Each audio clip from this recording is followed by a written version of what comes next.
Our world is one of exponential demographical growth. What this literally means is that we have more and more great minds tackling the greatest problems that have ever presented themselves to man. So, what are we? How do we interact with each other? And why? How did we get here? What are we made of? What constitutes everything we see around us? Where did it all came from? Where is it all going? Some humans fell in love with asking these questions throughout history, breaking them down to smaller and smaller bits and propagating them to see which effects would a given solution yield in order to understand what made sense. This love for making these questions is ancient, not recent. It comes from the love, philo, of knowledge, Sophia. It comes from philosophy.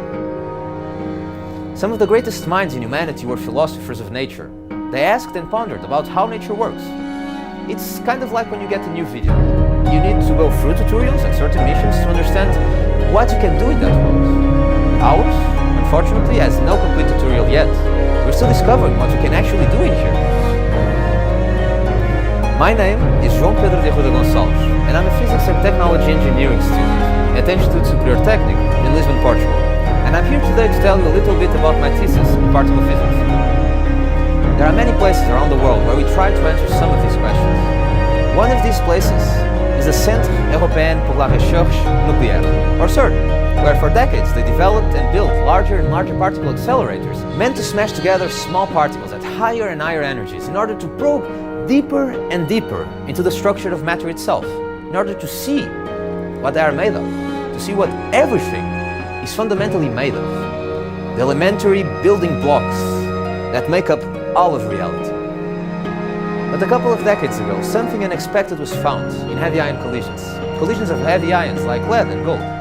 A new state of matter where the partons that make up the nucleons, that make up the nuclei of every atom, are no longer bounded in these spheres we call protons and neutrons, the nucleons. Instead, they are free to roam around in a droplet of the hottest, densest, and most fluid state we have ever observed matter on. This plasma of quarks and gluons is also a state that the universe must have gone through a bit after the Big Bang, microsecond after. Studying this material is hence a way of understanding the properties of what nuclear matter is composed of, and eventually understanding a bit of the history of the universe. So, what are we made of? And where do we come from? But how do we study this material after we form it in a heavy ion collision? It expands and cools very quickly, becoming nuclear stuff again, so some sort of X-ray of it, it's kind of impossible to do. But in these collisions, the hard scattering of partons has been well studied in proton-proton collisions, a much cleaner environment, allowing us to study this hot partonic medium from the modifications from this clean baseline. Jets, sprays of collimated particles emerging from this hard scattering, have a small percentage that interacts with the medium and are modified by it, allowing us to study its properties by the modification induced in these jets.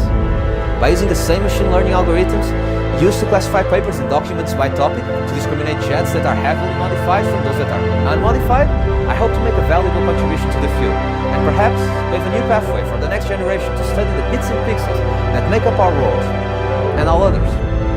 And when I begin to think of the exponentially more minds starting to look towards these questions, I can't help but to smile and feel a shiver and a chill running through my spine, for it is truly an exciting time. Who knows what we'll discover tomorrow? Who knows how what we discover will influence the life of a billion people around us, or the whole world? Who knows what questions will we be able to ask next, or what questions will the next generation have to study and answer? What secrets does the universe still have in stock for us? And how will we use them in benefit of all of humanity? In this growing global brain, one thing is certain though. We're getting closer and closer to finding some of these answers every day. And it's up to the next ones to see further and carry this torch throughout the species' existence.